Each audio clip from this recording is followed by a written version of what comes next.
Енді қолданбаймын деген қазандарыма жаңа өмір сыйладым. Осылай қазандарымыздың жағдайы осындай болды.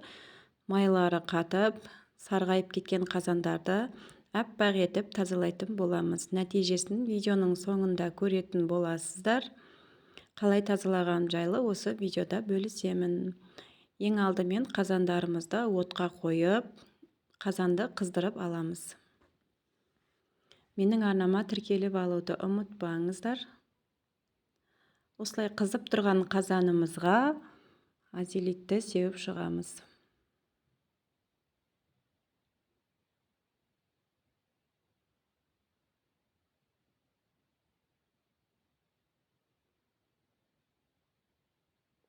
Барлық шетіне сеуіп шығатын боламыз. Қолымызға қолғабымызды киіп, абайлап тазалаймыз.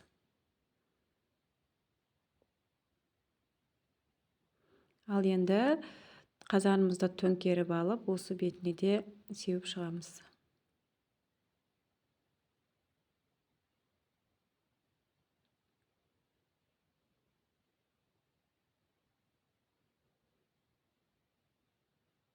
Қызып тұрған қазанымыздағы осы сары майлар қатып қалғандары жақсы кететін болады.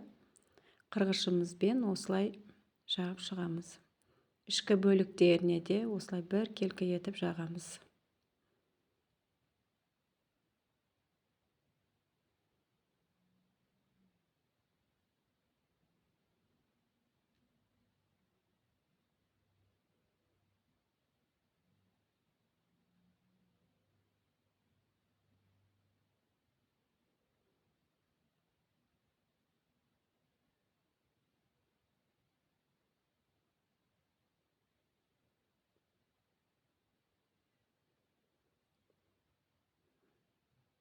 Екінші рет тағы да бір сеуіп шығатын боламыз.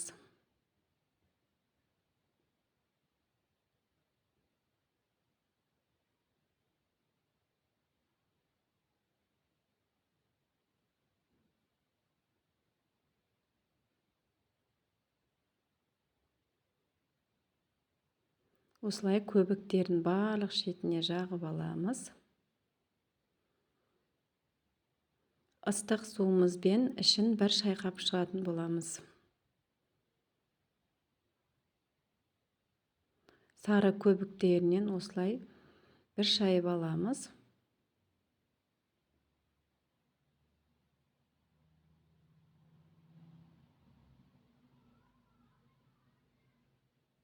Қазанымыздың сыртқы жағында бір сүртіп аламыз.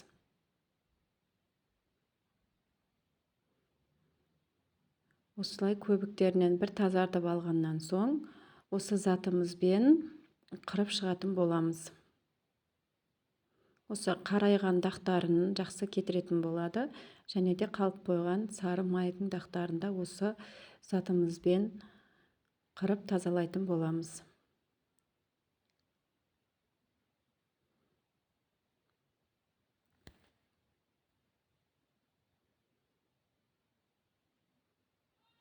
Қазанымыздың ағаруына да бұл да бір үлкен көмегін тигізеді.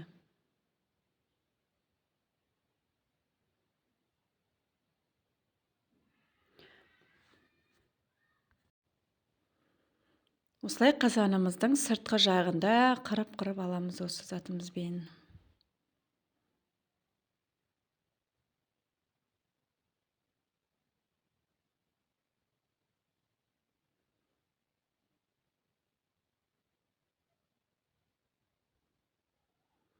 Ал енді қазанымызды тағы да бір шайып, ең соңында осылай кір сабынымызбен, қырғышымызбен бір осылай қырып шығатын боламыз.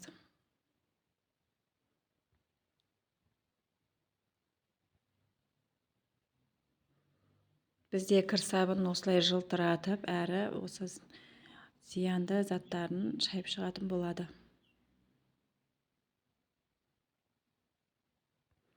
Жылы суымызбен қазанымызды осылай шайып аламыз.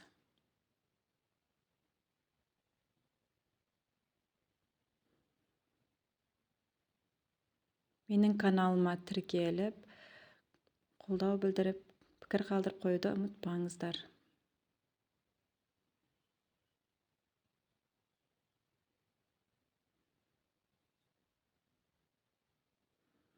Мінекей бізде қазандарымыз ағарып әдемі болып қалды.